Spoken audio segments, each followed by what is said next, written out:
Alguém comercializou, alguém vendeu esse prédio, tem uma família que tem uma expectativa de prazo. Em 36 meses o meu apartamento vai estar pronto e eu vou realizar o meu sonho da minha casa. Então a gente faz parte de um ecossistema muito importante. Tem gente com expectativa e aguardando e a gente está às vezes mudando a vida de muita gente.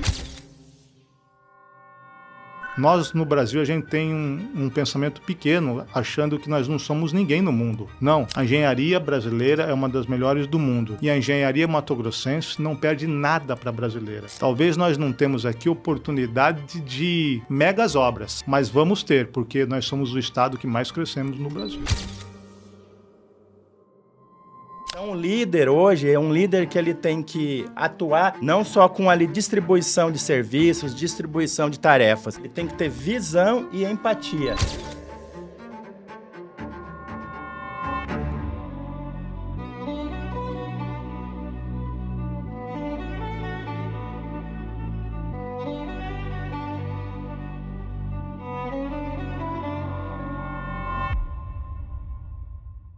Fala galera, sejam bem-vindos ao 5º episódio do nosso podcast Engenharia Descomplicada. Hoje de casa nova, projeto novo, a gente quer alcançar o ecossistema da construção civil, arquitetos, designers, engenheiros e todo mundo que faz parte e contribui para que a construção civil aconteça. Eu, Otávio Barrinha, engenheiro civil, aquele viés mais comercial aqui nessa dupla, e ele aqui do meu lado, Paulo Capistrano, também engenheiro civil, traz aquela parte mais técnica pra gente e a gente leva muito conteúdo, novidades para vocês. Certo, Paulo? Certo, Barrinha. Boa tarde, mais uma vez a gente aqui no 5º episódio do Engenharia Descomplicada. Hoje uma edição especial, a gente tá no podcast do Grupo Expand. E você sabe que hoje eu tô animado, amanhã é meu aniversário, véspera de aniversário, Deus mais uma vez me presenteando e hoje com esse podcast maravilhoso, onde a gente vai falar muito sobre o ecossistema da engenharia com um convidado mais que especial. Legal, esse convidado vai falar pra gente sobre geotecnia, professor Ilson Ribeiro, daqui a pouquinho está com a gente aqui. E a gente está nesse espaço, esse estúdio novo, esse novo projeto do Grupo Expand. A gente quer chegar mais próximo de todo esse ecossistema. Nós somos hoje o primeiro podcast do Centro-Oeste focado em falar para esse pessoal, para esse público. Então a gente quer todos vocês muito próximos, plataformas, YouTube, Spotify, e a gente coloca ali sempre nas redes sociais para que vocês consigam encontrar, falar com a gente, sempre aberto a sugestões, a gente evoluir nesse processo, né, Paulo? É isso aí. O Paulo, assim, ó, eu gosto de começar sempre perguntando, que eu falo que eu trago aquele viés comercial e o Paulo traz a parte mais técnica. A gente já falou sobre a gente aqui nos outros episódios e eu acho assim, ó, hoje, o que seria, né, Paulo, para a gente começar um bate-papo para o mais jovem que está começando ou para o mais velho que quer se atualizar, quer mudar de ramo, né? Qual é o principal pilar ali para uma gestão de alta performance, já trazendo ali um tema legal para a gente começar? Qual é o principal pilar? Barrinha, hoje falando assim diretamente com a juventude que está aí começando, momento de IA, né? Inteligência artificial. O meu conselho hoje é fortalecer as habilidades comportamentais, principalmente a liderança, a comunicação e a gestão com pessoas. Porque esse é o foco nos soft skills, né? Tratar bem as pessoas para a gente ter resultado. Foco em pessoas, elas geram resultados. O olhar para as pessoas é realmente muito importante. A gente sente isso no nosso dia a dia, com quem atende a gente em qualquer lugar que a gente visite, qualquer serviço que a gente precise, né? Sim. E quando a gente está lá, de repente, estou numa obra, Paulo, você tem pessoas ao seu redor em várias escalas, em várias situações, e tudo isso vai girando o seu ecossistema ali, que é a sua obra, né? Sim. Então, o olhar para pessoas, você acha que isso é um ponto bastante importante hoje? Sim, sim. Eu acredito que o gestor de obra, o engenheiro civil, o técnico de edificações, até mesmo o mestre de obra, tem que focar nas habilidades comportamentais. Porque em tempos de IA, ela não substitui o tete-a-tete ali com o ser humano, né? Então, o líder hoje é um líder que ele tem que atuar não só com comando, né? Não só com a distribuição de serviços, distribuição de tarefas. Ele tem que ter uma visão hoje empática, de empatia. Ele tem que ter visão e empatia, né? O líder ele tem que inspirar pessoas, o líder tem que motivar equipes, ele tem que criar propósito, criar confiança na sua equipe ali, criar um ambiente ali saudável, um ambiente psicologicamente saudável. Antigamente o líder era aquele cara bonachão, dava soco em mesa, chutava a porta. Hoje não pode ser mais assim. Ele tem que ter uma visão com o próximo. Ele tem que mudar a comunicação dele. A comunicação deixa de ser aquela comunicação estritamente técnica, aquela redação de rotina, e passa a ser uma comunicação com empatia. Ele tem que gerar nas pessoas aquilo que elas têm de melhor, né? Então, o engenheiro ele tem que saber ler a linguagem corporal, é o básico. O engenheiro ele não pode ser apenas um técnico, ele tem que ser um mentor, ele tem que ser um coach, um professor, né? Tirar das pessoas, ver a aspiração dos colaboradores e sentir as necessidades, os anseios, aquilo que eles estão aspirando. Então, essa linguagem, ele tem que traduzir a linguagem dele para diversas pessoas, de diversas culturas, Exato. Diversas nacionalidades. Exato. Né? Eu sempre falo, em obra, a gente hoje tem pessoas do Haiti, pessoas da Venezuela, pessoas de todas as regiões do nosso grande Brasil, e a gente tem que ter uma linguagem que consiga falar com essas pessoas. Não é simplesmente dar uma ordem. Então a gente Não. precisa entender como conversar a mesma ordem com cada pessoa e que vai se tornar uma coisa natural. Você falou ali, a gente esteve na Semana da Engenharia junto, você participou lá de uma mesa redonda, inclusive com o nosso convidado que daqui a pouquinho vai estar com vocês aqui. E lá a gente falou um pouco sobre a IA, né? A IA, ao mesmo tempo que ela colabora muito, ela traz ali, se a gente souber operacionalizar ela, alimentar e utilizar, ela traz muita informação, mas ela ainda não tem esse tato. Então, isso faz com que a gente não seja substituído. Aí há uma ferramenta para nos ajudar a escalonar isso. Sim.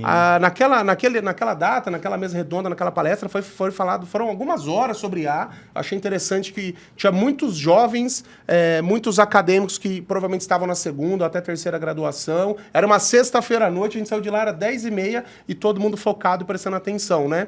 Qual que é o seu olhar com relação a esse tema da IA? A IA não substitui o líder, não substitui o ser humano, não substitui as pessoas. O nosso talento é aquilo que Deus nos deu, aquilo que a gente tem de melhor. E a gente tem que saber transformar aquilo que já é básico, que já é técnico, transformar num ambiente psicologicamente seguro, um ambiente que as pessoas vejam um líder com aspiração, com inspiração, que vejam um líder que motiva a sua equipe, que vejam um líder que não vá só em busca de resultados. Nós somos apenas servos. A gente fala sempre isso, né? A gente está aqui para servir, não servir só o cliente lá, o acionista, o investidor, servir as pessoas que estão ao nosso redor, né? De uma maneira correta, de uma maneira segura. É isso. Tem que ser agradável o nosso trabalho, o nosso ambiente de trabalho, a nossa obra. Existe sim a hierarquia, cada um tem a sua função, cada um tem a sua colocação, mas precisa que esse ambiente seja tranquilo. Eu olho muito para isso, eu acho que é o grande desafio que a gente tem nesse momento em todas as empresas. A gente fala aqui em profissionais que estão vivendo transição de carreira, mudando dentro da engenharia ou tá saindo de de repente um CLT e tentando empreender. Essa transição de carreira é muito importante que você olhe para as pessoas que você vai precisar dela. Até quem está saindo do empreendedor para o CLT. Né? No CLT você vai ter um líder, um chefe, vai ter um colega de trabalho. Quando você é empreendedor, você tem pessoas que você tem que fazer com que cresça ali a sua empresa, contribuir para isso. Então esse olhar realmente é muito importante. A gente gosta de reforçar e trazer esse tema sempre, porque o nosso ouvinte, quem está assistindo, é uma pessoa que muitas vezes está ali,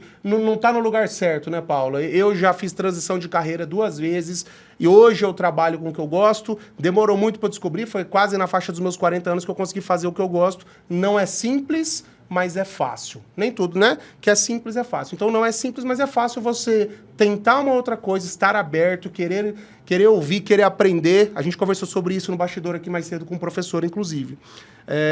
E com relação à atuação profissional, a gente está no 5º episódio, a gente começou ali por novembro ou dezembro do ano passado. Sim. Você está atuando com o que nesse momento? Atualmente eu estou na construção, ampliação de um resort aqui no Lago do Manso, mais 135 apartamentos. Nós temos 115 pessoas envolvidas nesse trabalho. né? Um projeto que a gente resolve o problema do cliente, o cliente entra com recurso, com investimento financeiro, e eu faço a gestão da obra, né? Sou especialista em gestão de obras de grande porte, e então responsável por traduzir o dinheiro do cliente no resultado final, que é o lucro, com prazo, com qualidade e com segurança, né? Nossos colaboradores, a gente tem um foco também na segurança do trabalho, na sustentabilidade, no meio ambiente, enfim. A equipe nossa é a equipe que, desde os projetos, e controla também o planejamento, né? O controle da obra através do project, a gente procura entregar a obra no prazo. Sim. O cliente tem data para receber aquele empreendimento, né? Então, a gente tem que cumprir o prazo e não deixar nem a qualidade, né, e nem prejuízo financeiro. A gente tem que trazer resultado para o cliente. Eu aqui trazendo, estou na área mais comercial, então a gente vê que, às vezes o Paulo está ali no caso, ele está falando de um hotel, né, um resort, mas o cliente está construindo um prédio, você é o engenheiro, você é o arquiteto que está participando desse projeto, você é o técnico de edificações, você está contribuindo de alguma maneira e tem várias famílias esperando esse prédio ficar pronto, que entra ali na parte comercial. Alguém comercializou, alguém vendeu esse prédio, tem uma família que tem uma expectativa de prazo, em 36 meses o meu apartamento vai estar pronto e eu vou realizar o meu sonho da minha casa. Então a gente faz parte de um ecossistema muito importante. Sim. A gente precisa realmente considerar isso, né, Paulo? Sim. Porque tem gente com expectativa e aguardando e a gente está, às vezes, mudando a vida de muita gente. É bastante importante olhar para esses dois lados, que é o que eu trago aqui nesse podcast sempre. Olhe para a parte técnica e olhe para a parte comercial. Lá no meu currículo, eu tinha, à época, habilidade com diferentes públicos e profissionais. Eu gosto de falar sobre um consultor técnico comercial, porque a gente precisa entender um pouco da técnica e olhar um pouco para qual é o resultado final disso, quem vai ter esse resultado final. Acho muito legal isso que você falou. Você precisa trazer o resultado do hotel. Você falou como, Paulo? Traduzir o investimento em resultado? Em resultado. Isso? Traduzir o investimento em resultado. Legal. Né? O pilar da obra, é o que eu sempre falo, prazo, qualidade, custo e segurança. Então, baseando nisso, a gente tem um sucesso. E a equipe, claro, em primeiro lugar, investir em pessoas.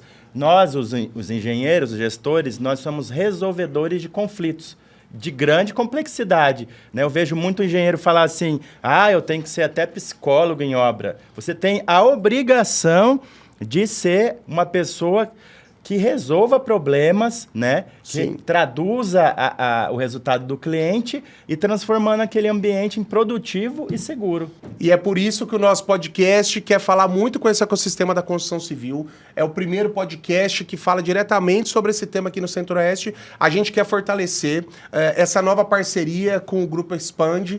Esse estúdio que a gente está aqui hoje em Cuiabá faz parte disso, dessa mudança, desse crescimento e evolução que a gente quer ter, né, Paulo? Acho que isso é muito importante, a gente falar sobre tudo isso para vocês e a gente também buscar essa evolução, esse crescimento para conseguir levar o melhor conteúdo. Isso, eu sempre falo, Barrinha, nos nossos podcasts, para aquele cara que está ali iniciando, que eu vejo muitos jovens mandam lá no direct, nas redes sociais, Paulo, por que não desistir da engenharia, né? É tão difícil a engenharia, o cálculo, matemática, física, química. Eles preferem hoje trabalhar ali no Tigrinho, sendo Uber, nada contra, mas assim, o engenheiro, ele tem uma gama de atividades e o mercado, ele só tende a aquecer. É claro que crises são cíclicas, né? O mercado logo se aquece e vai estar em pé quem? Quem se preparou, quem estudou, quem nunca desistiu, porque as pessoas, elas não fracassam, elas desistem. Então, esse é o problema, essa é a fala que eu faço questão sempre de frisar para os jovens, nunca desistam dos seus sonhos. O engenheiro, o técnico, o jovem que está querendo engenharia, não desista dos teus sonhos. Mas está vindo uma crise mundial. Crises são cíclicas, o mercado logo se aquece e vai estar em pé quem estudou, quem se aperfeiçoou e quem nunca desistiu. E a gente sempre vai ter que acordar amanhã cedo e trabalhar, independente do que estiver acontecendo no mercado. Sim. É sobre isso, é muito importante. Tem muita coisa acontecendo, eu gosto de falar isso, e é o que a gente vive. Realmente, a gente desistir, né, não ter a constância, pode fazer as coisas não acontecerem. Mas sempre estar muito aberto para olhar para outros ramos dentro da sua profissão. Inclusive, hoje, eu rodo muito, viajo muito, a maioria dos líderes, sejam CEOs, diretores, enfim, criadores, são engenheiros, são da área de exatas, de engenharia, porque esse desafio ali durante a faculdade, ele é muito grande e força você a olhar para outras coisas. Hoje mesmo eu tive um episódio ali com meu filho à tarde e eu deleguei uma situação para ele, ele voltou, eu falei, volte com uma ou duas opções, uma ou duas soluções para você ter a vontade de buscar, de que isso aconteça e trazer a solução realmente. Porque senão você volta com uma negativa, a gente leva uma outra pergunta. Então, de repente, você pode crescer, buscar para que isso evolua e aconteça mais rápido. Tá? A gente vê isso. Grandes líderes, a grande maioria, são desse ramo da engenharia pelo desafio. Eu, por exemplo, passei 7 anos na faculdade, o professor não pode saber disso, né? Mas eu passei 7 anos na faculdade, então o desafio realmente é muito grande. Eu sempre fui um bom aluno, mas à época eu me lembro que realmente foi uma mudança muito grande, um momento, matérias, professores, etc. Daqui a pouco a gente vai falar mais disso, mas foi bem complicado. Mas foi a melhor coisa que eu fiz na minha vida. E sim, eu também já pensei em desistir. Tive uma pessoa que me orientou a não desistir e hoje eu estou aqui. É sobre isso. Sim, os números são bons pro Brasil, né? Então, o Brasil só cresce, a indústria da construção civil cresce paralelo à indústria nacional. Então, o nosso mercado está exigindo ferrovias, rodovias, estações de tratamento de esgoto, estação de tratamento de água. Então, o engenheiro que se prepara ali, o técnico, ele tem um mercado ali amplo e aberto. E o engenheiro, ele pode ser administrador de empresas, ele pode ir para o mercado financeiro, ele pode ser professor de matemática, ele pode abrir seu próprio negócio. Você sabe que na faculdade a gente é massacrado com cálculo, né? A gente é massacrado com cálculo. E isso faz com que a gente tenha uma análise crítica e um raciocínio lógico muito grande. Então, o mercado financeiro capta engenheiros, os concursos públicos para auditores, a maioria das vagas, se você for procurar lá quais as profissões, o engenheiro se destaca, grandes prefeitos são engenheiros, grandes arquitetos, grandes governadores, enfim, grandes gestores, eles geralmente vêm das áreas da engenharia, porque o engenheiro ele pratica muito a oratória, a arte de falar em público, então, negociação, as vendas. E agora, mais ainda, com essa gestão com empatia, o líder, cada vez mais, ele se torna aquele líder inspirador, motivador, que trabalha com a sua equipe junto lado a lado. E o ponto importante para os mais jovens é que existe um trabalho dentro do escritório que não precisa pisar lá na terra. Existe um trabalho para quem não gosta de escritório, existe um trabalho lá fora. Existe uma demanda de trabalho comercial, de projeto, de execução, enfim, são muitas áreas, muitos ramos dentro de uma mesma profissão, né? Eu sou engenheiro civil, você também é engenheiro civil, né, Paulo? Sim, sim. Dentro da nossa engenharia civil são muitos ramos de atuação. Então você pode não se identificar, por isso é importante fazer estágio, né? Identificar ali. Meu primeiro estágio foi com pavimentação.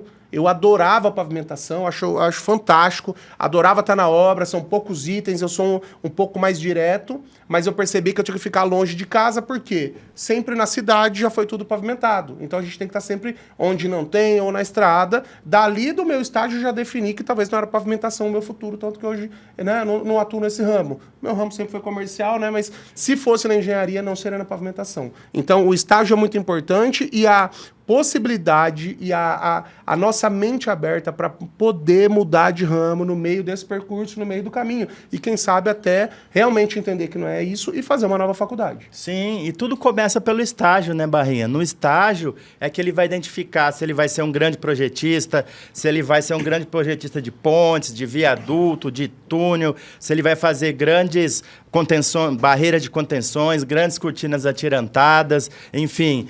Às vezes ele está ali molequinho, mas tem um sonho, sai lá do interior e de repente chega numa capital e faz grandes obras, grandes projetos, enfim. Então é dentro do estágio que ele vai identificar qual que é a habilidade dele. Ele vai se inspirar nos seus líderes, mas também ele vai aprender com o seu liderado, ele aprende com todos que estão ali na cadeia da produção dentro do canteiro.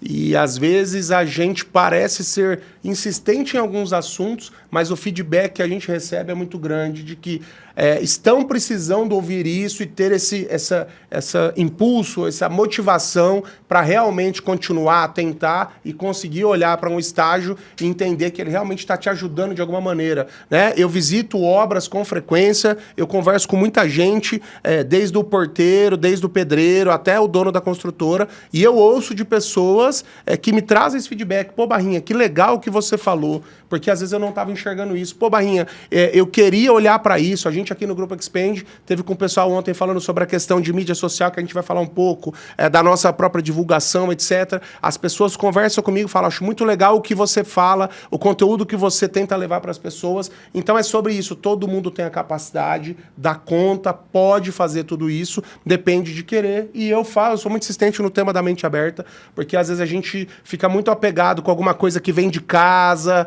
alguma expectativa de pai, de mãe, uma expectativa ali da família, e de repente você pode fazer muito melhor e continuar atendendo a expectativa de todo mundo, mas se desvinculando um pouco, quebrando algumas barreiras, né? Isso é muito importante. É importante o que você disse. A gente tem que quebrar aquelas crenças limitantes que a gente tem, aquelas crenças limitadoras, né? Que foi colocado em algum momento no passado, de alguma forma, ou com alguma coisa que você fez ali durante a sua vida, e nós não temos limites. Então, assim, tem que investir, tem que abrir seu próprio negócio. Eu aconselho também abrir o seu PJ, né? Tratar um cliente, ver com o cliente os negócios, o que ele pode identificar ali no canteiro, uma ponta solta, tratar questões burocráticas, contas a pagar, contas a receber. Então, o leque de oportunidades é infinito, né? Na realidade, a gente poderia ficar aqui horas e horas e horas falando que as oportunidades são muito grandes. Isso aí. E tá chegando o tema principal hoje, né, do nosso podcast, nosso convidado mais que especial, uma honra, um prazer, é um momento aqui que a gente consegue ter, que a gente precisa aproveitar cada segundo ali antes, aproveitar todo o conhecimento, toda a experiência que a gente ouve, a gente pergunta, né? Então a gente está recebendo o professor Ilson Ribeiro, mestre em geotecnia, engenheiro civil, ele vai se apresentar melhor pra gente, um grande parceiro, desde que eu cheguei em Cuiabá aqui, eu já ouço falar dele, hoje estou um pouco mais próximo dele, Paulo já teve alguns relacionamentos aí profissionais com ele, então a gente quer conversar um pouco sobre esse tema. Tenho aqui minhas perguntas do que eu estou vivendo, mas quero apresentar você, então seja muito bem-vindo, obrigado, é um prazer recebê-lo no nosso podcast, espero que seja um momento feliz para que a gente fale para o nosso público, nossos ouvintes, o ecossistema realmente da engenharia civil. Muito obrigado, Barrinha, muito obrigado, Paulo, pelo convite, né? Quero agradecer também aqui ao Grupo Expand, parabenizar pela sede, pela inauguração. É um estúdio muito moderno, totalmente completo, e agradecer a recepção. Legal, Wilson. Acho que a gente pode começar com você se apresentando pra gente. É um currículo ali... Rapaz, a responsabilidade é grande. Estar com esse professor aqui, um amigo, um mestre, uma figura fantástica, uma lenda, ele não gosta de chamar de lenda, mas é uma lenda da construção civil aqui no Mato Grosso. Uma lenda viva, que já participou de muita coisa, mas vamos deixar ele falar, né, Paulo? Vamos sim. Então, se apresenta para o nosso público, que a maioria já deve te conhecer, mas é legal o pessoal que não te conhece saber um pouco mais. Vamos lá. Sou engenheiro civil, primeiro, né? Formado pela Universidade Federal. Antes de ser engenheiro civil, fui técnico em edificações, formado pela Escola Técnica Federal de Mato Grosso, né? Depois fui ser engenheiro civil e depois segui as especialidades aí da geotecnia, da geologia também, mestrado em geologia. E estou no Instituto Federal como professor há 18 anos, completei agora em julho. Enfim, também atuo com consultoria e projeto na área de geotecnia, fundações, estruturas de contenção. E também na minha outra função, sou pai do Bento e do Miguel, né, marido da Raquel. Legal, então Currículo extenso, hein? Foi bom que o tempo passou rapidinho, que ele soube falar pra gente aqui com muita tranquilidade, descomplicando realmente, trazendo para que todo mundo entenda. É muito legal, é o que a gente quer trazer para vocês, tá? Professor, assim, são alguns cases, algumas perguntas, né, que a gente tem para fazer para você, mas eu acho que você podia começar falando sobre a docência, né? A sua escolha inicial lá atrás, o que te motivou, como você vê isso hoje, tá feliz, né? Deve estar muito feliz, são 18 anos. E o que te motivou a escolher esse caminho? Você veio do Instituto, pelo que você falou, antiga Escola Técnica, hoje Instituto Federal, isso, né? E como foi esse começo? Conta pra gente ali. Bom, o começo da engenharia foi lá aos 7 anos. Ou seja, com 7 anos eu já tinha convicção que eu queria ser engenheiro civil. Não tinha ninguém formado ainda na família, não tinha ninguém engenheiro, ninguém mexia com construção. Mas meu avô materno, com 7 anos, me incentivou a fazer uma massinha de cimento e tampar os buraquinhos do muro dele. E logo em seguida, meu pai colocou na minha mão um serrote, um martelo, enfim, furadeira, parafuso, prego, para montar um galinheiro na casa, lá em casa, né? Então eu cresci com isso, cresci com meu avô me incentivando e com meu pai colocando as ferramentas na minha mão. Então, para mim foi muito simples, né? Eu vejo jovens hoje indecisos na profissão, né? Eu não sofri isso, eu tive certeza sempre. Tanto é que no ensino médio eu fui fazer curso técnico em edificações. A escola técnica me pegou criança e me transformou jovem. Isso é uma marca muito forte em todo mundo que fez escola técnica, né? E a docência nasceu, acho que da minha mãe, né? A minha mãe foi minha professora de matemática. Filho de professor, vou dizer que não é nada legal, é algo muito cobrado o dobro. Então, assim, acho que a docência nasceu lá e nasceu também de uma forma muito espontânea de repente eu estava fazendo mestrado e uma colega falou, tem uma vaga em Cuiabá. Falei, eu vou fazer esse negócio aí. Nunca pensei em ser servidor público, mas fiz o primeiro concurso, passei e estou lá até hoje. Tá? Então é isso, foi a docência que me escolheu, não fui eu que escolhi a docência. É isso aí. Tá? Sabe as palavras de um professor, né? Muito legal. Isso são pontos que, às vezes, eu já conversei com você algumas oportunidades e eu tinha bastante essa dúvida, né, de onde surgiu. Você é natural de Cuiabá? Eu sou nascido em Rosário Oeste, apenas nascido, porque a minha família morava em Nobres. E Nobres não tinha hospital, então eu fui nascer em Rosário. Eu nem sabia, sou conterrâneo dele, Diamantina é pertinho de Nobres e Rosário. É isso aí, são vizinhos. E aí a gente morou em Nobres ali bem criança, e vim para Cuiabá, acho que com 1 ano e meio, 2, e me considero cuiabano, porque aqui cresci, aqui constitui família, aqui a gente ganha o nosso sustento e ajuda a construir a cidade. E participar da formação dos profissionais. Isso é bastante interessante. Eu sou um fã desse tema, eu gosto muito, o Paulo tem esse viés também da gente falar com os mais jovens, e eu gosto muito desse assunto, eu sempre busco ajudar as pessoas mais próximas, ou tentar levar o conhecimento e ser receptivo quando sou questionado ou perguntado.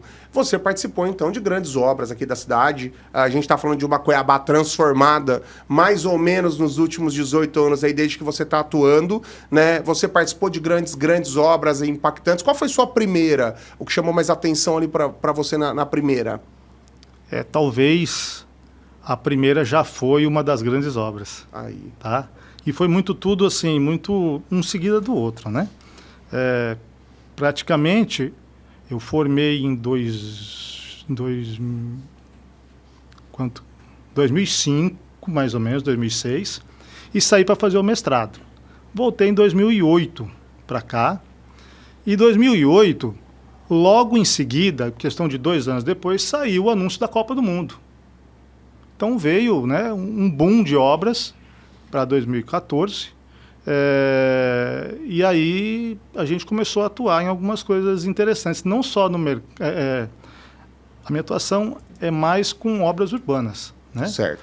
E nesse momento, talvez desse boom aí, logo que anunciou a Copa, né? Algumas obras privadas foram construídas juntas para acompanhar a evolução da própria cidade, né? Então, a minha primeira obra que eu tenho, assim, né, é o Big Lar.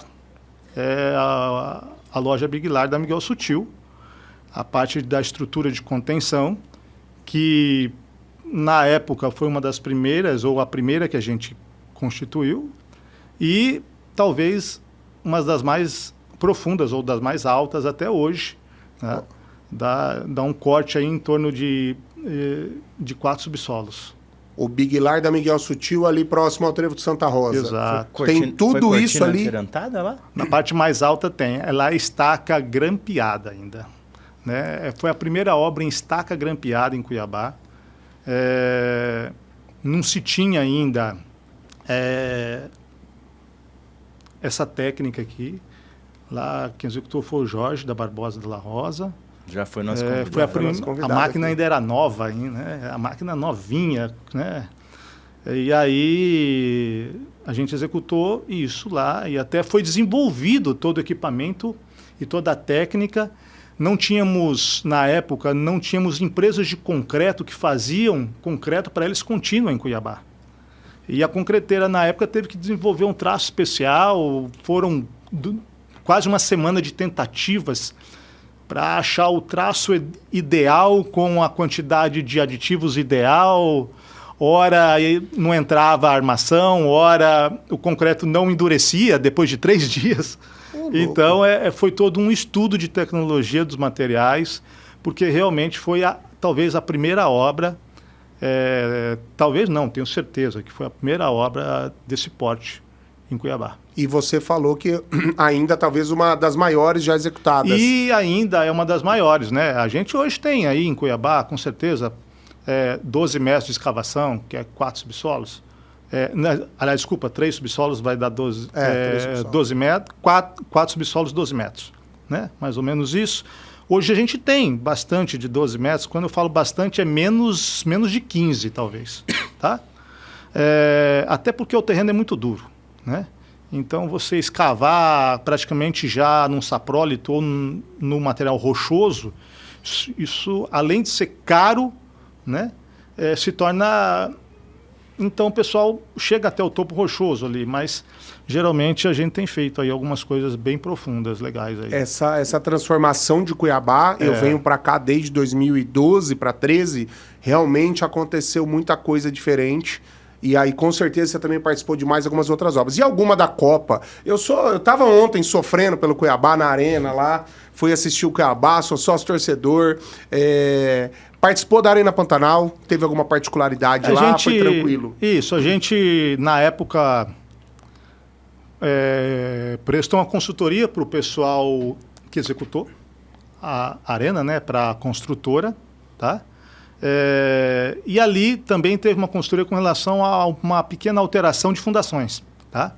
Todo o projeto foi constituído originalmente, metade da arena, a parte norte seria sapatas, do meio do campo para a parte norte seria sapatas e para a parte sul, onde o terreno tem mais água, etc., seria estaca raiz. Até então, a estaca raiz era o equipamento em Cuiabá que se escavava esse material duro, tá? E as hélices contínuas, ainda talvez o Jorge tinha recém comprado, a máquina não tinha nem chegado em Cuiabá ainda, mas já estava com data para chegar. E o pessoal da construtora não acreditava que a máquina poderia perfurar acima de um SPT-50, né? A gente foi... E esse projeto original, qual que era o problema dele? Era que as estacas raiz demoram muito para ser executadas, né? A produtividade é muito baixa. E as sapatas também, querendo ou não, escava, limpa, concreta, arma, e isso dificulta um pouco também. E, sobretudo, prazo, né? A obra tinha prazo. Exato. Porque tinha um evento. Tinha Copa. Tinha Copa. E, além da Copa, tinha que passar por testes antes, né? Então, tudo isso levava a gente a acelerar isso. E como que acelerava? Fazendo hélice contínua. Afinal de contas, 30, 35, 40 estacas por dia. Era esse o volume? Era essa a produção. É essa a produção de uma hélice. tá? Não faltando concreto, é isso que manda. Então, a gente fez uma consultoria, adotou que seria ideal que mudasse o projeto para hélice contínua, foi alterado o projeto, mesmo a princípio a construtora se opondo, porque o pessoal, parte da construtora era lá de Minas Gerais, o pessoal achava que não perfurava esse terreno. Não, esse terreno é muito duro, já é rochoso, não fura. E a gente, não, calma, com paciência, rodando o trado com cuidado, indo avançando aos poucos, e isso conseguiu. E aí, né, aí chamamos até o Jorge. Jorge, a máquina chegou em Cuiabá, ele desembarcou na arena e foi o primeiro furo na arena. Estreou lá. Um furo teste. Vamos fazer um furo teste para provar para esse pessoal que dá conta, né? E aí ele fez um furo teste, e eles escolheram o furo, né? Onde o impenetrável dava meio metro. O SPT dava impenetrável a meio metro. Tá? Louco. E a estaca hélice furou a 13 metros. Provando que perfura. Sim. Porque não é rocha, é um material rochoso, é uma rocha branda, né? Os geólogos classificam como uma rocha branda, uma rocha de baixa resistência. Então você com jeito, né, para não danificar o equipamento... Dá para até acoplar uma ponta, né? Você coloca bits na ponta, né? Sim. E vai aprofundando. E esse é o solo de boa parte de Cuiabá ou não? Basicamente sim, praticamente sim. Tá? Mas O nosso solo aqui, a parte de solo que a gente considera até o SPT impenetrável, varia em torno de mais ou menos 4 a 7 metros. Abaixo disso a gente já tem um material ou topo rochoso. Ah, é raso. E no Nortão? Então. É raso. As pessoas sempre perguntam, como que é o solo lá de Sinop, Nortão é o inverso, Paulo. Nortão é um solo colapsível, né? É um solo poroso, extremamente poroso, colapsível, NSPT 2323. Sinop, por exemplo, lençol freático alto, né? Quase aflorando, quase na superfície. E nós temos sondagens lá de 50 metros que não achou a rocha ainda. É só solo, com SPT 2323 até 20 metros, de 20 metros em diante ainda melhora, para uns 6, 7. Nossa. A obra, então, para o pessoal do Nortão, acaba sendo um pouco mais custosa em termos de fundação? Muito mais custosa e algo que talvez eles não ainda se atentaram, né? A necessidade de especialistas em fundações para lá. Às vezes se limitam muito, né? Sinop ficou parada no tempo, predial, estou falando, né? Quanto tempo?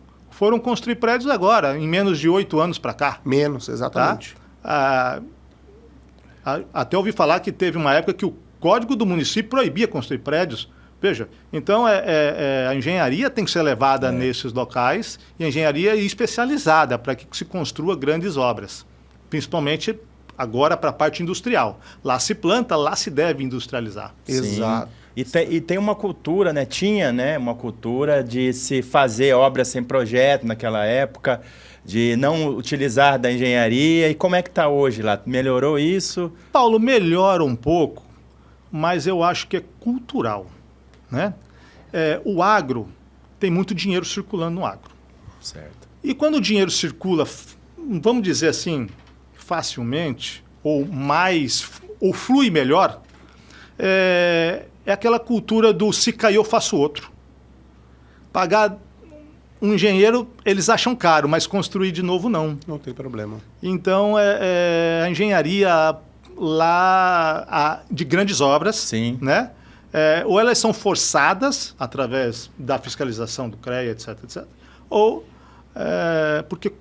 mas tem que melhorar a cultura. Eu estou atendendo uma grande obra e falei essa semana 3 vezes lá em Sinop, inclusive uma das maiores que tem lá, mais altas, e a fiscalização do Ministério do Trabalho é semanal, CREA frequente, isso eu ouvi lá do pessoal que eu estou atendendo. E em Sinop eles delimitaram um quadrilátero que tem um limite maior de altura. Talvez seja por alguma questão de solo, confesso que eu não sei. Mas delimitaram um quadrilátero que pode construir prédios maiores. Em outras regiões isso não é permitido por algum motivo. Inclusive vou buscar para falar isso na próxima. Estou em Sinop dia 11 de agosto. No próximo episódio eu vou trazer essa informação. Porque realmente criaram algumas limitações por algum motivo que não é... Pode ser um plano diretor, alguma coisa, né? tem muita coisa lá, muitos prédios, muitos lançamentos, prédios sendo entregues, mas realmente, eu vou falar aqui da pandemia para cá. Mudou totalmente o cenário, tanto ali como em toda a região, né? Mas o mesmo de Sinop é o que a gente tem lá embaixo em Mutum e Lucas, ou não? Ele vem mudando, é o mesmo, porque é da bacia da Amazônia para lá? Rondonópolis também. Rondonópolis também? Mas Rondonópolis muda um pouco, né? Lá a gente tem uma rocha de um arenito friável, mas em cima do arenito friável a gente tem também uma camada de solo colapsível, onde limita bastante as edificações. Mesmo assim a gente tem, eu mesmo já participei de algumas obras para lá, de atacarejos ou então de prédios de 25, 28 pavimentos, onde a gente depositou nesse material. Mas esse material é muito mais frágil do que o de Cuiabá, muito mais frágil. Então, quando a gente fala de um prédio muito alto, exemplo de um prédio aqui em Cuiabá, é um dos maiores ali do Centro-Oeste, se não foi o maior. Se não for o maior, acredito que lançaram um na sequência com um andar a mais do que ele para ficar maior. O maior, então aqui a gente tem uma tranquilidade maior para fazer um prédio mais alto. É isso? Com esse nosso solo? Com a questão geotécnica, né? Geotécnica, sim. E capacidade de carga, sim, né? Mas isso depende muito de designer, ou seja, de concepção de projeto. Certo. Tá? Por quê? Porque lá na fase de projeto de um grande prédio desse, ele deve ter até elaboração de túnel de vento, ou seja, são situações muito altas e muito extremas e que a gente ainda não conhece em Mato Grosso, tá? Então, esses prédios são muito bem estudados no projeto. É, muito importante. E na execução deve ter muito cuidado. Muito cuidado, muita atenção. Eu costumo dizer que, assim, você que é mais da área comercial, né? 2 prédios de 25 dão muito mais lucro do que um prédio de 50. Um de 50 é mesmo? Tá. Olha, inclusive eu estive nesse edifício, conheci lá o decorado, não foi a obra, e ele tem ali uma circulação de um lado para o outro. Ele realmente tem um modelo diferente de tudo que eu já vi. O prédio ele tem um designer que você percebe que o vento, a região que vem mais vento, né? Ela é cortada. Sim. Né? Antes desse prédio de 50 pavimentos, tínhamos um aqui no centro de 36, que era o maior em Cuiabá também, construído pela mesma construtora. E você observa o do centro, ele tem um formato de bumerangue, justamente voltado para o lado do vento. Então, ele já tem um designer para cortar a maior carga que se tem em prédio, que é a do vento. Né? É a maior carga, né? Realmente. Não é que é a maior, mas é a variável e é a que gera momentos. A mais problemática. Né? A carga peso próprio a gente conhece muito bem. Calcula. Agora, o vento, a gente está suscetível a uma variação muito grande e com os efeitos dos fenômenos da natureza. E você comentou de Rondonópolis. Lá também fizeram alguns prédios bem altos, né? Bem altos. Mesmo com essa questão do solo. Então, tem uma fundação um pouco mais profunda. Sim e não. Sim e não. O que é uma fundação profunda, né? Quando o solo, você precisa de ancoragem. Você tem 2 maneiras de ancorar. Ou em área, ou em profundidade. Certo. Aí depende muito do material, tá? Esse solo, esse prédio Rondonópolis, por exemplo, a gente pôde ancorar ele no topo rochoso. O topo rochoso não tem qualidade, é um arenito friável, tá? O que é o arenito friável? Você esfrega a mão nele, ele esfarela. Ok. E quando você joga água, ele imediatamente percola, ele é imediato, tá? Então não é um material muito bom para isso, tá? Mas mesmo assim, quando a gente tem obras arrojadas, o que a gente tem que propor em fazer? Investigações. Tá? E quando eu falo investigação, não é sondagem, é SPT. Porque acho que o SPT, sabe, aqui para a nossa região, onde é um material mais duro, né? É o SPT. Não, na região lá onde o solo é ruim, onde é colapsível, onde tem baixa resistência, a gente tem que procurar fazer o CPT. A gente não tem também equipamento CPT aqui. Deveríamos ter. Aí surgem outros ensaios. Surge o DPL, por exemplo, como opção. Mas em Cuiabá, por exemplo, eu não faço nada em prédio que não tenha sondagem mista. Ou seja, SPT com rotativa. Por quê? Eu disse que o impenetrável está em torno de 6 metros, 7 metros. Quando a gente vai fazer um prédio com 3 subsolos, a escavação normal é 9 metros. Perfeito. Aí eu tenho mais 1,60 m de posto de elevador. Tenho mais 40 centímetros ali de passagem de tubulações. Já isso leva para pelo menos 9, 11, 12 metros. Tá? Então, assim, eu tenho que colocar a sapata embaixo disso. Então, se eu fizer só SPT, eu estou colocando a fundação do prédio num material que eu não conheço. Por isso eu tenho que fazer a rotativa, que a gente chama de sondagem mista, tá? Que é a associação da rotativa com o SPT. Lá para o pessoal, e sempre, sem dúvida, seja sapata, seja estaca, prova de carga. É ela que vai validar. Não é conta de previsão de capacidade de carga em nada. É ela que vai validar, porque antes de construir o prédio, eu já faço uma simulação da carga e carrego o terreno e sei o recalque automaticamente. Então, grandes obras hoje sem prova de carga não dá nem para pensar. Nem para pensar. Não. É importante isso, viu, Barrinha, que o Wilson está falando. As pessoas, às vezes, elas têm um recurso ali, têm um dinheiro e querem começar a construir. Nesse anseio da casa ficar pronta, ou do seu prédio, do seu comércio, já saem construindo. Pessoal, é muito importante fazer uma investigação de solo, né, aprofundada. A partir disso que vai se definir qual é o tipo de fundação que será adotada naquela obra. Né? Aí, a partir disso, você consegue ter um custo que você vai gastar com concreto, qual que é o tipo do concreto, qual que é o tipo da ferragem. Então, assim, a maioria desses prédios que a gente vê na televisão, né, as pessoas mais leigas, tá caindo, é o pilar, é a laje, é a viga. A maioria das vezes, o Wilson pode responder melhor, é a base, é a fundação. Então, muito cuidado as pessoas curiosas que querem começar uma construção sem a devida investigação do solo. É muito importante isso, para não ter um colapso. Paulo, o que você disse é muito importante, porque assim, a parte estrutural, seja em concreto armado ou aço, as coisas, o controle de qualidade é muito rigoroso. A indústria siderúrgica, a gente tem um controle de qualidade do material. Aí, na execução, também tem os procedimentos adequados, geralmente.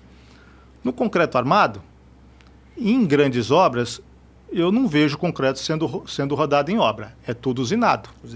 Então, já tem também uma qualidade superior. Então, e isso faz com que a probabilidade de elementos estruturais ofertando ruína seja pequeno, a não ser que tenha um problema de dimensionamento. Perfeito. Tá? Ou então, claro, algum problema da falta do controle desse processo construtivo ou de fabricação do material. Ponto. Enfim, mas o elemento solo, por mais que a gente faça um plano de investigação adequado até normativamente, com a quantidade de pontos adequados, vários pontos. Eu tenho obras que a gente fez aí mais de 30 sondagens num terreno, em volta da contenção toda, na torre, enfim.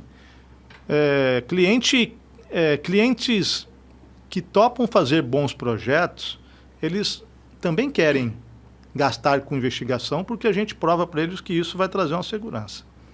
Então, o solo é a grande variável. E por mais que a gente tenha, às vezes, 30 furos de sondagem, o furo de sondagem representa o ponto investigado. E a gente, estatisticamente, explode isso para um terreno, para um 3D. Agora, quem disse que entre 2 sondagens não tem um problema? Né? A ruptura do metrô lá de São Paulo, na linha amarela, isso lá em 2006, muitos que estão assistindo, às vezes, não eram nem nascidos ou estavam ainda, né, ainda assistindo o desenho animado. Engatinhando. Tá? Houve essa ruptura porque houve um problema geotécnico, entre 2 sondagens.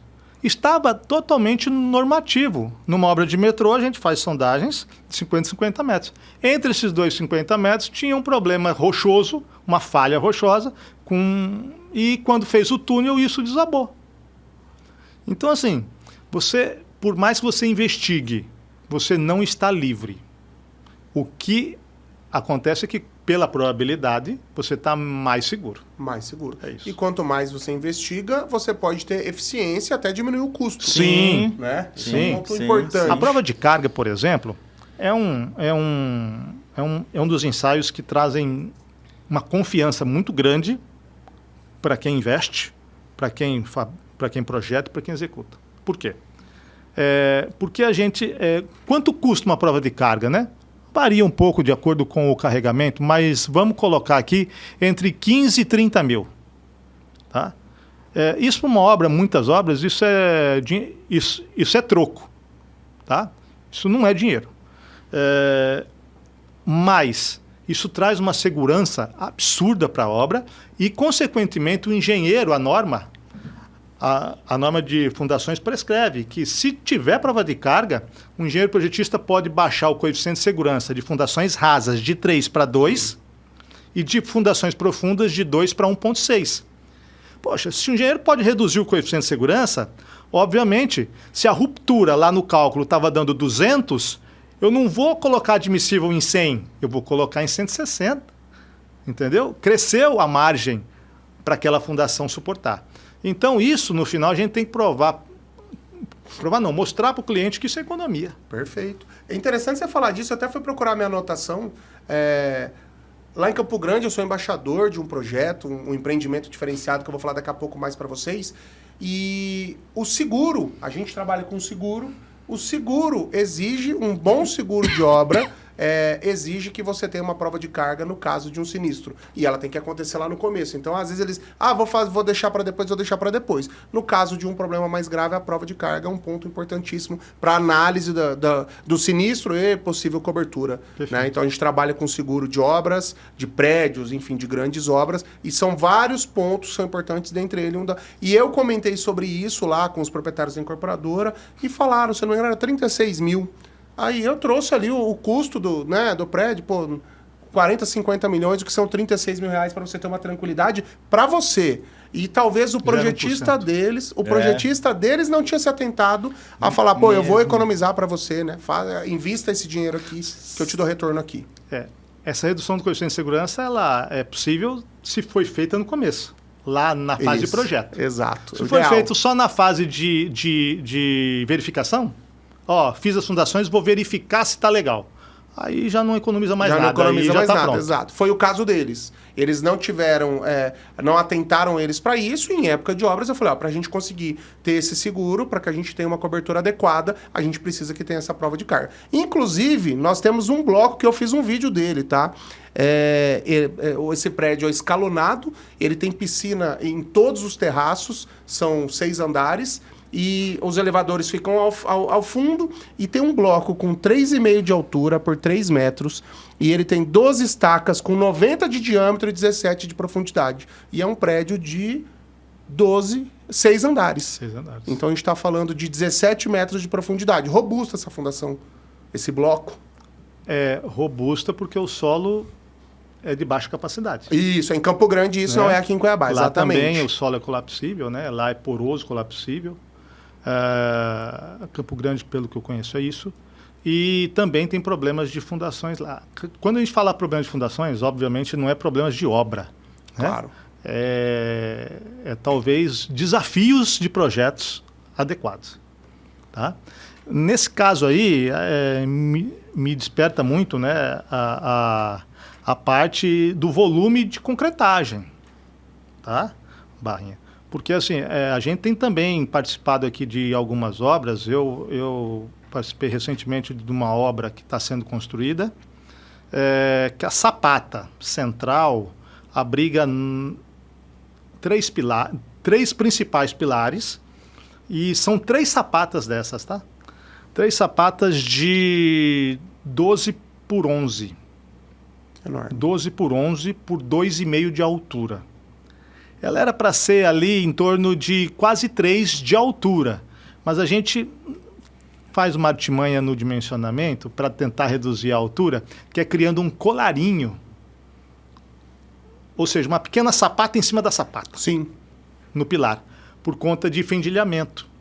Então, você tem como reduzir ali um pouco a altura da sapata, 2,5. Tá? Então, veja, dá um grande volume de concretagem. Tá? E esses grandes volumes de concretagem, como esse prédio que você citou, como esse bloco que você citou de 3,5 de altura, desencadeiam muita temperatura, porque a gente sabe, nós da engenharia, né, sabemos que o concreto, ao colocar água, ele vai ter um tempo de pega. Esse tempo de pega vai desencadear uma reação exotérmica. Exatamente. Vai liberar calor. Tá? E se o concreto tiver grande volume, vai liberar um calor maior. E esse calor, acima de 65 graus, ele começa a criar microfissuras no concreto. Ou seja, a fundação já endurece, já começa, né? Ela já começa fissurada. Ela nasce fissurada. Já nasce fissurada pelo desencadeamento térmico do concreto.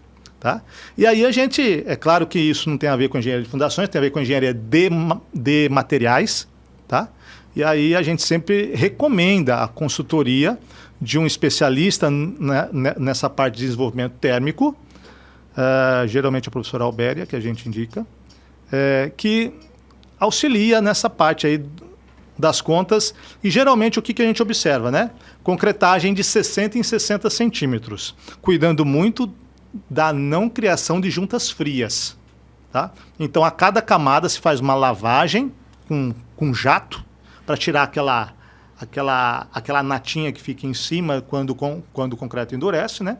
E vai ligando as camadas. Então, a concretagem ela é monitorada para não atingir os 65 graus. E como que se monitora? Não é só regulando volume, é também colocando gelo no concreto e substituindo parte do cimento que desenvolveria termicamente, às vezes põe sílica, às vezes põe metacaulin, ou seja, substitui materiais que dão resistência, mas que não desenvolvem termicamente o concreto.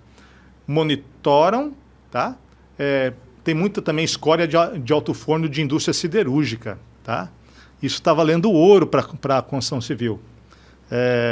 Eles incorporam isso no traço do concreto, põem essas escórias de alto forno lá e também desenvolvem muito a parte de resistência sem elevar a temperatura. Tá? Consegue controlar essa temperatura? Controlam, mas sempre também com gelo. Né? A gente sabe que o gelo é muito custoso, isso aumenta muito o custo da obra, tá? Estou falando aí que o custo cresce pelo menos 40%, 50% da fundação. É em torno de 100 quilos de gelo por metro cúbico de concreto. Acaba virando quase que um problema ali, então. É uma logística para tudo milkshake isso. De concreto. Tá? É isso aí. E isso, só dando um parênteses aqui, mesmo nós sendo engenheiros, né, arquitetos, enfim, precisa de um consultor, tá, pessoal? Mesmo você que está construindo já tem uma certa experiência, eu falo isso abertamente, o Wilson me salvou várias vezes de algumas situações complicadas. No Hospital Central de Cuiabá, que hoje é o Albert Einstein lá, a gente convidou ele para dar um suporte nos projetos, para fazer uma consultoria. E ali, imagina, um prédio de 35 anos abandonado. Aquela fundação ali debaixo da terra. Então, fizemos algumas exumações, me lembro disso aí. Sondagem na fundação, lá embaixo, um prédio de 35 anos, para a gente investigar e ver como é que está o ferro aí, como é que está o concreto.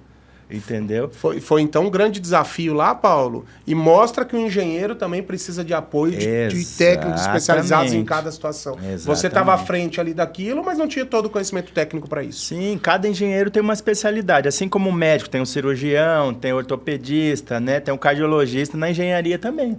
Né? Então, o Wilson Ribeiro é um grande consultor de geotecnia, de fundações, e em dúvidas sempre a gente procura ele. Né? Em outras obras que a gente trabalhou junto, o consórcio Leblon, ele é responsável pelo projeto, né? E em outras obras agora, que eu não me recordo aqui, mas várias, a gente foi atrás do Wilson. Já vou falar até do consórcio Leblon, que era a próxima que eu ia falar.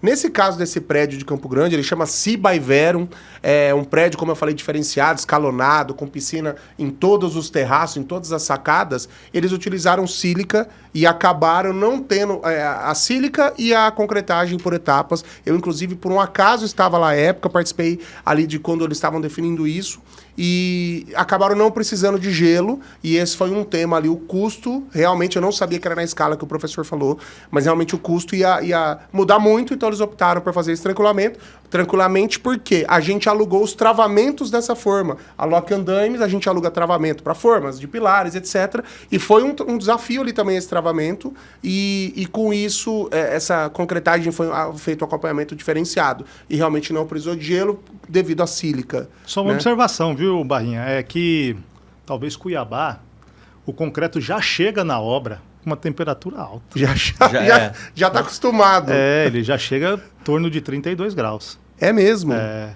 Então, assim, você tem que resfriar isso para chegar pelo menos a 20, 24, 22, para ele, quando ele começar a reagir, desenvolver termicamente até 65. Sim. E é monitorado literalmente ali monitorado, com um instrumentado. Que legal. É um instrumento perdido. Você coloca lá, ele... Sim, é uma vez só, vai trocando. Mas realmente tem uma diferença de cidade. Campo Grande tem um clima mais ameno, realmente. Exato. Ah, legal, bom saber disso. E de repente agora que foi no inverno, então lá tá mais fresco ainda, né? Tá mais tranquilo. Foi bem recente, exatamente. Eu ia falar do Complexo Leblon. Você chegou a participar ali, Paulo? Você estava lá na época da obra? Não, do consórcio Leblon não. Eu passo todos os dias ali próximo à obra e sempre lembro do Jorge, do Wilson também, que são os responsáveis ali pelas fundações. E a gente vê como um grande desafio, porque está dentro da cidade, existe o trânsito ali, é confinado, enfim, né? Para que essa obra aconteça. É um desafio muito grande, professor? É um desafio. Desde o princípio, desde a concepção, ali eu fiz algumas consultorias, depois acabei fazendo vários reprojetos. Sim. Tá? Ali é um grande, talvez o maior desafio de Cuiabá. Né? Todo mundo está de olho no BRT. Não, o BRT talvez cause o maior transtorno pela extensão. Certo. Né? Mas o maior desafio está no Complexo Leblon. Porque ela está na principal via da cidade. Né? É o nosso rodoanel interno. Exatamente. Né? Circula a cidade e não pode parar o fluxo de veículos. Exatamente. Então, por mais que, vamos dizer assim, a população esteja transtornada com as obras públicas, né? Toda a fase de projeto foi concebida pensando em não interditar a Miguel Sutil. Então, outras técnicas, outras soluções, às vezes seriam muito mais viáveis, às vezes até mais baratas, mas para não trancar a Miguel Sutil, se adotou as técnicas que lá estão. Geralmente são muros de contenção, né? Temos vários muros de contenção, temos uma contenção em terra armada, que foi feito um elevado, um viaduto. Isso. E acho que agora está na fase mais importante, que é a ligação dos dois bairros que eram ao lado e incomunicáveis. Exatamente. Né? Ali o Baú com o Araé, se eu não me engano. Consil. Consil, isso. Então, assim, esses bairros eram tão perto e tão longe ao mesmo tempo. Exatamente, né? Muito longe. Então, e assim, ali perto da Todimo, ali perto da pizzaria, né? Ali é um balaio de gato, né? Ali tem muro de contenção de um lado, do outro, um viaduto, uma passagem superior, uma passagem inferior, um retorno. É um complexo. Sim, ali próximo ao alargamento do viaduto da Avenida CPA, ali na mesma região, né? É um complexo, né? Então, assim, mas assim, depois de pronto, vai ficar, com certeza, teremos menos tempo no trânsito. Que bom. Tá? E eu acho, assim, fundamental, né? Cuiabá não tem mais volta. Cuiabá deve se investir muito em infraestrutura. Nós estamos apenas no começo. Quando a gente constrói 2 viadutos, a gente já vê a necessidade de mais 4. Sim. Exato. Quando se sai mais 4, Agora saiu mais um recentemente, né? Há trabalhadores ali perto das Avenida Torres, das Torres, né? A gente já precisa de mais 6. Então, assim, não tem como voltar atrás. Cuiabá ou investe em infraestrutura. Eu vivo no meu dia a dia, Paulo. Eu vou ali até o Jardim Itália todos os dias levar o meu filho na escola. O viaduto que foi feito na Avenida Itália com a Avenida das Torres, hoje a gente nem percebe, mas aquilo ali foi um caos que eu vivi nos quase 10 anos que meu filho estudou lá, estuda até hoje, mas até o viaduto ficar pronto. E hoje a gente nem percebe como aquilo fluiu todo o trânsito, e o trânsito se acumulou no próximo agora dos trabalhadores, da Avenida dos Trabalhadores. O que a gente fala para a população, que eles sempre perguntam, né? Você está naquela obra, mas está um caos. Toda obra, ela transmite um transtorno. Quem nunca foi no shopping tinha uma plaquinha lá, desculpe, estamos em obra, né? Sempre para melhorar, para aperfeiçoar a cidade, para tirar Cuiabá dessas grandes rotatórias, que isso aí é um problema para o trânsito. Então, as passagens em nível superior, inferior, elas têm a necessidade. Ainda mais para uma capital igual Cuiabá, que tem um trânsito de São Paulo. Então, sempre, o Wilson foi muito feliz na fala dele, precisamos investir ainda mais em grandes obras, em obras, né, modais, em obras de transporte, viárias, para que o trânsito melhore e a população aí sim fica tranquila, levar seu filho em pouco tempo na escola, né? Exatamente. Vida mais leve. Exatamente. Tocando nesse assunto, eu acho assim, também apenas complementando, né? A população sofre. Mas ela deve começar a enxergar um engenheiro com um pouco mais de respeito, né? A engenharia não foi criada para dar causa à vida dela, foi para dar soluções. Exato, concordo. Tá? E o engenheiro é o profissional que vai melhorar a vida das pessoas e a vida da sociedade. Então, eu acho que, da mesma forma que a sociedade deposita confiança num médico, ela deveria depositar confiança na engenharia, tá? A engenharia do Brasil é uma das melhores do mundo.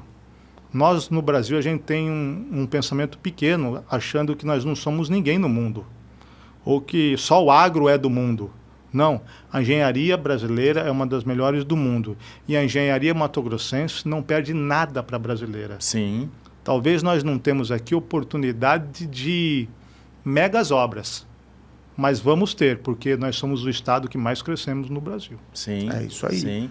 E os imprevistos, né? Uma obra de escavação, as pessoas não sabem, mas a gente encontra com tubulações que estão enterradas ali há muito tempo, né? Obra urbana, Paulo, é Sim, isso. Obra urbana as pessoas não, né? Por exemplo, não estou aqui defendendo ninguém, tá? Apenas contextualizando, né? Obra do Complexo Leblon, por exemplo. 6 meses, quase um ano, só para a Energisa mudar a rede. Sim. Só para Águas Cuiabá mudar a adutora. Aí você fala assim, a obra não anda porque não depende só da obra. São muitas variáveis. São várias. Não é, e aí, mapeamos a adutora, está aqui. Então vamos cortar para cá. Aí atinge a adutora. Então, ou seja, não tinha mapeada com qualidade. Sim, né? Exato. Agora, também... Isso ninguém vê, né? Lembrando, né? Essas adutoras ainda são da época da Sanemat. Sim. Você acha que ali tem algum projeto ainda guardado? Não, né? coisa então, de 40, mais de 40 anos atrás. É claro que hoje com a geofísica a gente poderia facilmente investigar o que tem e pronto, acabou. Agora tem o seu custo, tem o seu... que às vezes não está incorporado na planilha da obra, enfim. Exatamente. Eu não sou muito dessa área de logística ou de gestão de obra pública, mas a gente sabe que tem os limitantes. São os limitantes, exatamente, os desafios que eles têm. Professor, você falou uma coisa bastante interessante que a gente conversou mais cedo. A população olhar ali para o engenheiro com bons olhos. Não que não olhe, mas o ponto é difícil viver o processo. E a gente conversou sobre isso. Então, enquanto está acontecendo uma obra, seja ali o Complexo Leblon, seja um viaduto construindo, e eu falei isso para o meu filho, vamos viver, porque a gente passa pela Trabalhadores, vamos viver de novo aquilo que nós vivemos, aquele caos. Mas hoje, eu mesmo estou trazendo um exemplo de como resolveu ali na Avenida das Torres. Então, viver o processo, que eu acho que é um desafio que vem lá dos alunos que querem avançar muito rápido, né, professor? Acho que é um desafio do ser humano. A gente viver o processo para ter aquele resultado. Sim. Você vive isso lá com os mais jovens que estão saindo, com relação à experiência, querer fazer tudo, você que está em contato ali com os mais jovens direto, né? Eu observo que basicamente hoje o jovem ele é muito imediatista, né? Ele mal entrou num curso de engenharia, ele já quer ser você daqui 2 anos. Quer pular a fase da bagagem. E aí ele quer pular a fase dura da vida, mas quer desfrutar da parte boa. Exatamente. Né? Ele quer arrumar o melhor estágio, melhor emprego, melhor isso, melhor aquilo.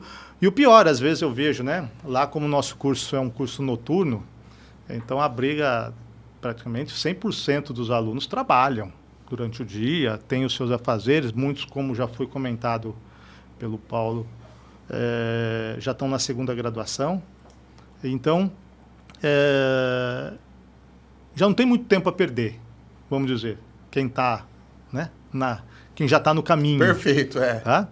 Mas eles querem abraçar o mundo, eles querem fazer o máximo de disciplinas com um projeto de pesquisa, com um projeto de extensão, com estágio, com isso e aquilo, e acabam se engasgando no meio do caminho com reprovações, porque não planejaram direito. E o planejar direito é saber o que você suporta, o que você aguenta.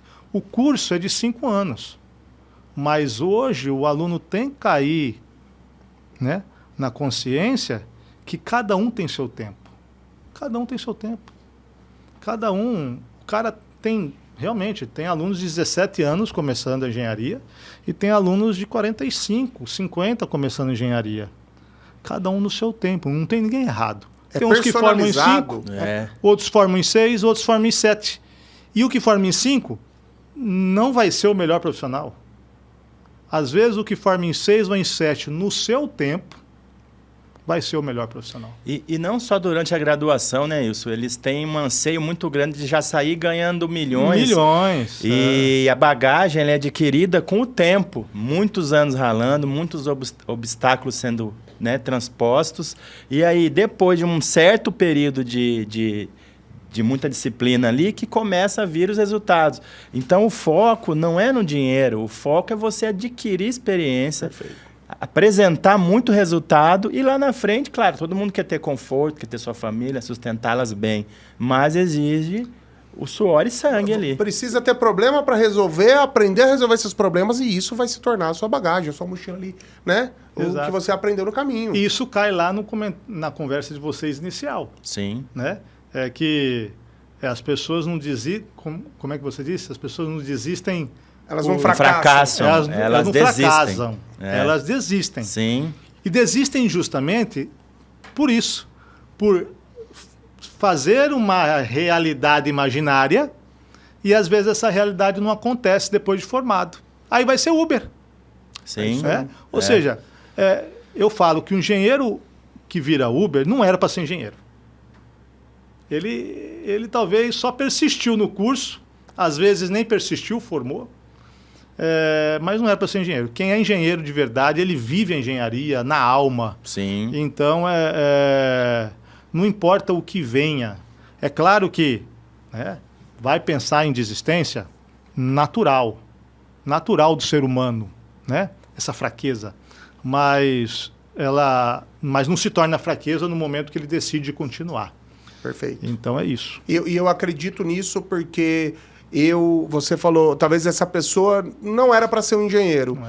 Eu me formei engenheiro, não atuo diretamente em obras, mas a minha vida é sempre totalmente correlacionada e direcionada, dentro da engenharia. É realmente o que eu gosto. Então, eu saí dali, por mais que eu atue em áreas menos técnicas, parece que a gente não está, mas tudo que eu faço é diretamente ligado. Não é prestar um serviço próximo, é realmente diretamente ligado. Mas, professor, nosso tempo está encerrando. Eu quero, além de te agradecer mais uma vez, falar sobre um último tema, claro, deixar que você faça as suas considerações, fique à vontade. A gente vai falar um pouco sobre o digital, eu vou convidar o Pedro para vir aqui, que ele é aqui do Grupo Expand, e é um desafio para você isso hoje. Eu ando vendo você bastante nas redes sociais, atuante, fazendo sucesso, né, Paulo? Viralizando nas redes. Qual o seu olhar? Viralizando, essa é a palavra. Qual o seu olhar ali para a rede social hoje? Você acha isso importante, tanto para o profissional, como para o jovem que ainda está lá na faculdade? Você acha que isso é importante ele olhar para isso, para o vídeo, para aparecer, enfim, né? Usar isso para o bem? A rede social, a pessoa acessa a rede social no momento que ela quer um conteúdo aleatório. É claro que o aleatório para cada pessoa é diferente e é aí que age, então, né, a inteligência artificial aí buscando os conteúdos que você geralmente vê. Mas é buscando um conteúdo aleatório que às vezes você vê coisas muito legais. Exato. Tá? Talvez esse talvez seja também um problema dessa geração nova. Tá? Eles querem ver a informação num tempo muito curto. Exato. E às vezes uma aula de 50 minutos, e as minhas então são 4 aulas seguidas, 3 horas e poucas de aula, às vezes sejam cansativas. Mas eles esquecem que na rede social a gente traz informação. E na universidade a gente faz formação. É diferente. Tá? A informação está na formação, mas ela não é a formação. Isso a inteligência artificial vai dar, a informação, mas não vai dar a formação. A formação tem a ver com o contato humano, como vocês mesmos falaram no começo da nossa conversa. Então, é isso. Deixar aí para o jovem, deixar para o profissional, deixar para essa geração, talvez isso. Mais paciência. Um bom vinho não fica bom se não tiver maturado. É o tempo que vai deixar o profissional de acordo com o mercado. E o dinheiro é consequência. Apenas consequência. Nunca pode ser objetivo. Tá? Então, paciência, deixa maturar o tempo, a profissão vem, as novas oportunidades vêm, o dinheiro vem junto. Então é um consequência do outro. Agora, para quem mira, quero alcançar o piso salarial do engenheiro. Não, aí tá errado. Aí vai procurar mercado financeiro. Aqui é engenharia, e engenharia se constrói. E construir é etapa a etapa, até que o engenheiro fique o sênior. Tá? E aí ele vai ter um retorno financeiro de acordo com isso. Exato. Então, paciência, né? Tempo, estudo, como vocês mesmos falaram, a gente nunca para de ler, estudar, de ter informação e de ter formação. Né? Faça uma pós-graduação, faça várias pós-graduações, mas enfim, mas não faça por fazer. Escolha uma área, aquela que mais bate no seu coração e vive aquilo, né? Viva aquilo. É isso. Legal. Bacana. Aula, né? Aula.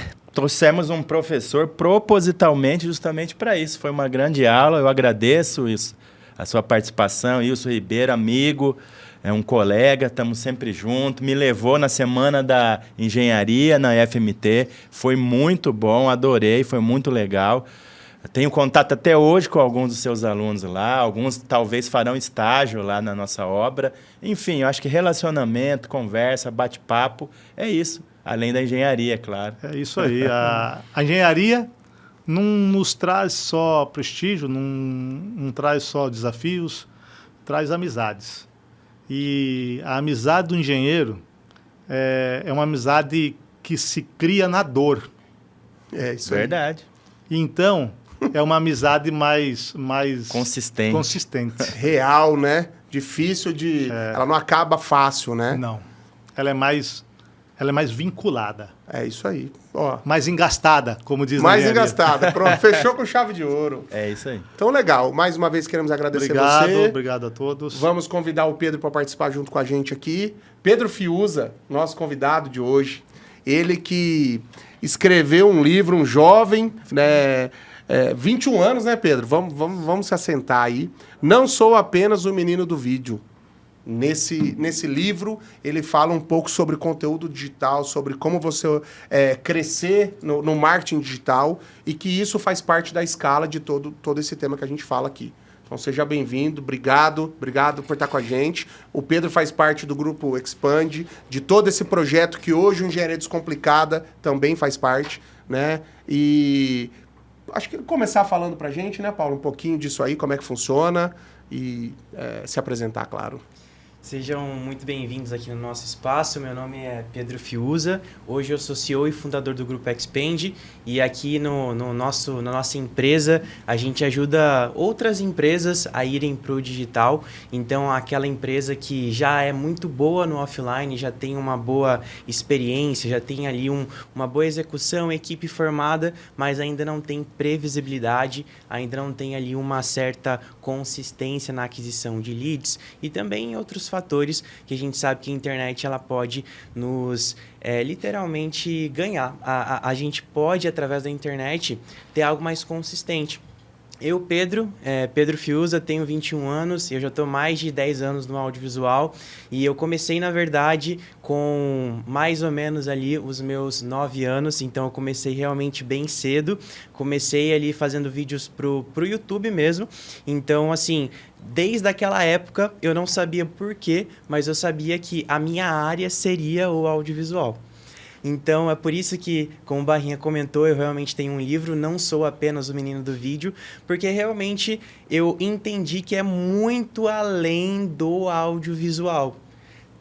Tanto quanto a engenharia ou audiovisual, as mídias digitais são coisas que são importantíssimas para além da origem, para além do que aquilo é em si. Ou seja, no audiovisual eu também fiz muitas amizades, no audiovisual eu também fui para vários lugares. Por quê? Porque tudo isso é sobre servir. É sobre ajudar outras pessoas, é sobre realmente fazer com que o vídeo ele leve a mensagem para outras pessoas, através da própria internet, através do próprio digital. Então, acredito que, assim, desde aquela época, com 13 anos, eu comecei a fazer os meus vídeos mesmo cobrando, gravava casamento na época. Com os meus 16 anos, eu comecei a fazer ali vídeos para o lado empresarial. Com 18 eu já estava morando em São Paulo e aí com 20 anos eu juntamente com o Luiz, juntamente com o Gabriel, a gente fundou o Grupo Expand e hoje nós somos aqui em 4 sócios, eu, o Luiz, o Bruno e também o Gabriel que hoje mora lá em Alphaville. Legal, e esse é um ponto, o que conectou a gente é um ponto da gente querer buscar essa evolução, tentar estar aberto, a nossa mente estar aberta para que a gente consiga levar o nosso podcast, Engenharia Descomplicada, o primeiro que fala do ecossistema de engenharia de obras aqui do Centro-Oeste, para todo mundo. Então a gente precisa ter conteúdo, que é o que a gente tem a expectativa de que tenha, tem pessoas aqui ao nosso lado. A gente precisa ter um material agradável, um material que chegue bem ao nosso público e precisa levá-lo até o nosso público. Então, esses 3 pilares aqui são o ponto-chave dessa conexão que a gente teve e está hoje aqui nesse estúdio, nesse ambiente e com a assessoria deles para que o nosso podcast tenha uma evolução e chegue cada vez melhor e mais próximo do nosso público. É algo nessa linha, né, Pedro? Com certeza, porque hoje a gente vê muitos podcasts, a gente vê muitos estúdios, muitas pessoas trazendo informação e, óbvio, isso é importante. Mas mais importante do que isso é que a informação ela chegue com uma qualidade. Ela chegue de uma maneira que a pessoa ela consiga ver aquilo de fato. Tanto com relação ao áudio, como também com relação ao vídeo. Porque não é só simplesmente sobre ligar a câmera e gravar, ou ligar o microfone e gravar. Existem várias variáveis, como na engenharia, com relação aos materiais e etc. No audiovisual é a mesma coisa.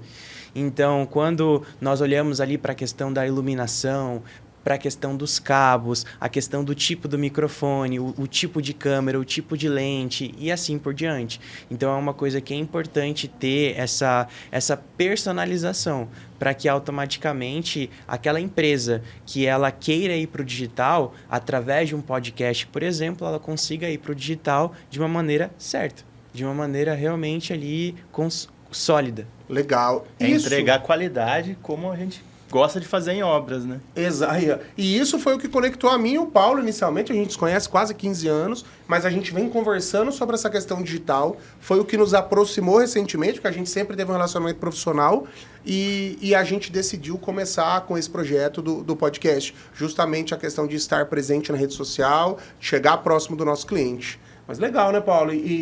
Acho que viver isso pra gente está sendo uma experiência maravilhosa. Começando hoje. Hoje foi a inauguração aqui, né? Foi o primeiro dia. A gente teve um ambiente diferenciado. Acho que é super válido pra gente crescer como podcast, Paulo. O que você me fala? Eu acho que sim, é o que o Wilson falou há pouco, né? Raras exceções, o Pedro muito jovem, mas a bagagem que já tem. Nós temos uma bagagem muito grande, mas estamos aprendendo com ele. Então é uma troca, essa mutualidade, essa sinergia que é o que é válido, né? Sempre tentar melhorar para entregar para o público uma coisa de qualidade. É isso aí, você vê. Me permita, eu costumo dizer que pessoas iguais se atraem. Então, pessoas que buscam qualidade são atraídas por pessoas que fazem qualidade. Que legal, coisa boa de ouvir isso, né? Legal, então, agradecer aqui a sua participação, o apoio que a gente está vivendo aqui, literalmente, e a expectativa é que a gente evolua sempre aberto para que a gente siga os passos ali, os conselhos e atinja os objetivos, né, Paulo? Sim, é só o começo, tamo junto. É isso aí, obrigado, Pedro. Então, Paulo, acho que encerrando hoje o nosso 5º episódio, Sim. Geotecnia, fundações, travamento, que eu travo com os meus tirantes lá quando vocês fazem esse trabalho. Quero mais uma vez agradecer toda a nossa audiência, Spotify, YouTube. A gente está no Spotify, professor, para ouvir enquanto está viajando, enquanto está no trânsito, enquanto está em obra o Complexo Leblon, tem gente ouvindo o nosso podcast. Está vendo como tem um lado bom dessa história? Né? E mais uma vez agradecer a todos. Reforçar, eu estou sempre, uma semana do mês eu estou no Nortão, atuando na região de Sinop, uma semana do mês eu estou em Campo Grande ou em São Paulo e a outra semana eu estou em Cuiabá. A gente está nessa área de atuação, eu tenho um lançamento breve, o Cibaivero em Campo Grande, esse empreendimento diferenciado, o único com todas as unidades, com piscina e terraço aberto, espaço gourmet, um projeto muito diferenciado, inclusive ele é um marco arquitetônico para a história da cidade de Campo Grande, para mim é maravilhoso fazer parte disso, tanto como fornecedor, como coordenador comercial desse lançamento, e a gente espera que seja um sucesso e faz parte dessa história. Como eu falo, eu estou sempre muito ligado ali com a engenharia. Então, muito obrigado a todos. Vou passar a palavra para o Paulo. Agradecer você, Barrinha, meu parceiro, meu amigo, engenheiro, sócio aqui do Engenharia Descomplicada. Agradecer ao Grupo Expand, um novo parceiro aqui com esse estúdio de podcast maravilhoso. Agradecer aos patrocinadores, a Loki Andaime, ao Grupo Tesouro e ao meu amigo Wilson Ribeiro. Obrigado a Deus por estarmos todos juntos aqui nesse bate-papo muito bom. É isso aí, importante a gente agradecer a Deus, né, professor? Também. Isso aí. Obrigado vocês pelo convite. Foi um prazer. Tchau, pessoal. Até o nosso 6º episódio.